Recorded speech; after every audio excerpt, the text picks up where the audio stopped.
Hello, everyone. I'm Sign1News anchor Vanessa Paloma Bajarnik. Here's a quick look at the top trending stories making headlines today. If you post an interesting comment during this update, we may add it at the bottom of the screen.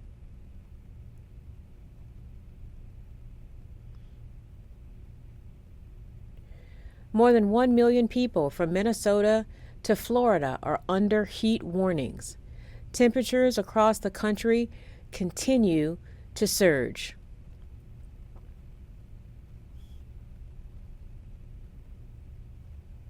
The National Weather Service predicts more dangerous temperatures in the coming weeks. And it's not just the heat authorities are concerned about.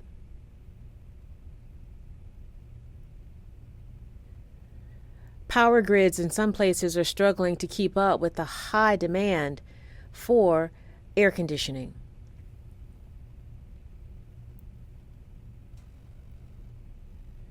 More than 100,000 customers across the U.S. had no power today.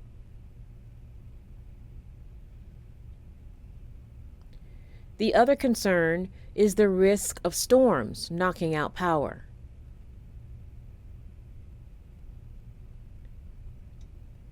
Forecasters say severe storms are moving through many parts of the country.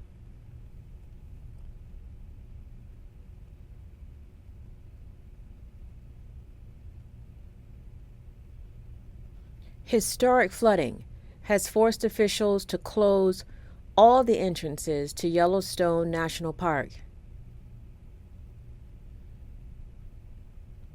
And the northern section could be cut off for the rest of the season.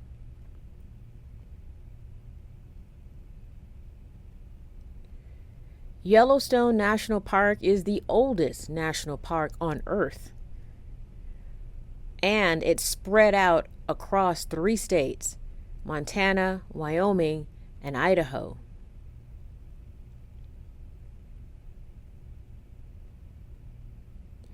Intense flooding this week severely damaged roads and made evacuations extremely dangerous.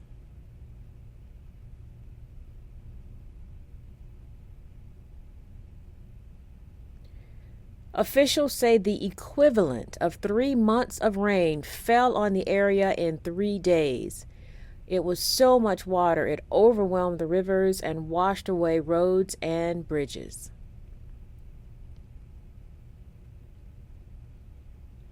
The search is on for 2 Americans missing in Ukraine. Authorities fear the 2 men may have been captured by Russian forces. Both men are from Alabama.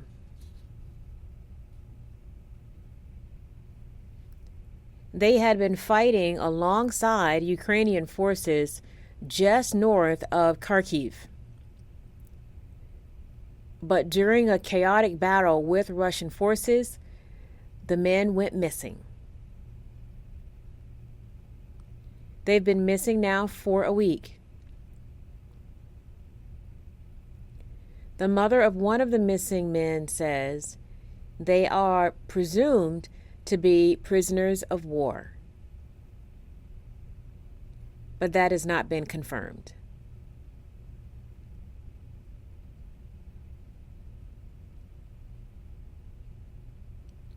This week, President Biden signed a law that will help create the country's first National Museum of Asian Pacific American history and culture. Also, local and state officials are pushing for more education in schools that highlight Asian American contributions over the years.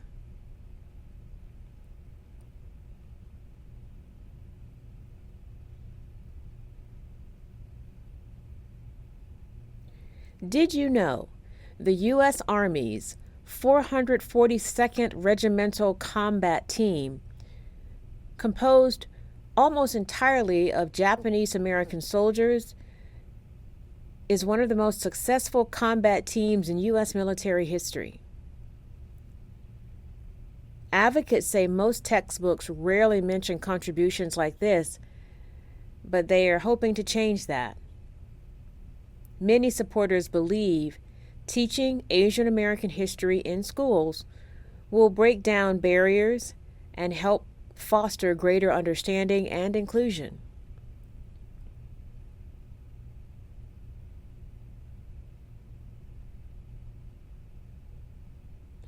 After 13 seasons, The Wendy Williams Show will officially come to an end this week. Variety has reported the last show will air Friday, but Williams won't be there.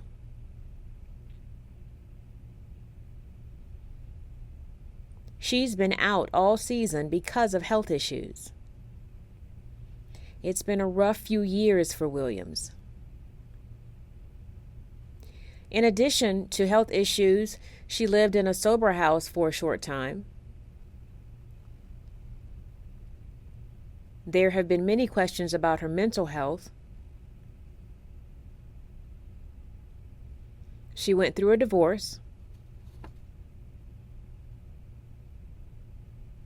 And she had financial trouble.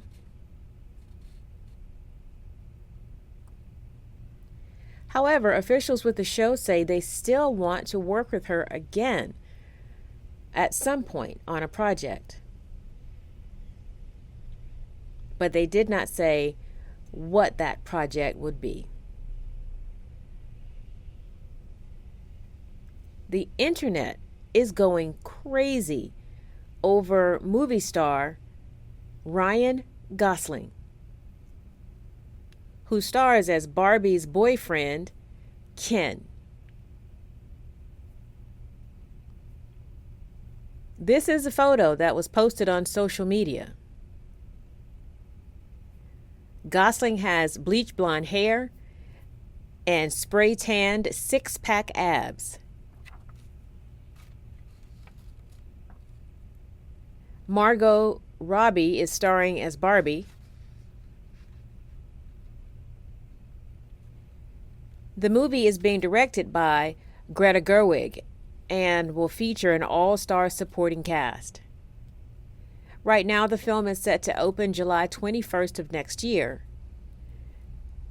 But it looks like people are already excited to see it. And check this out.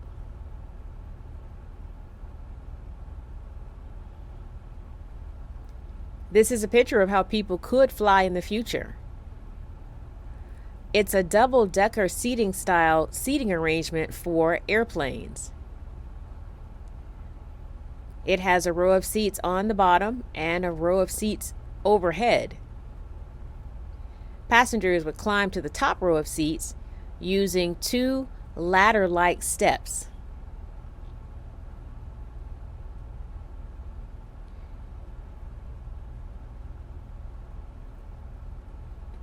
The designer,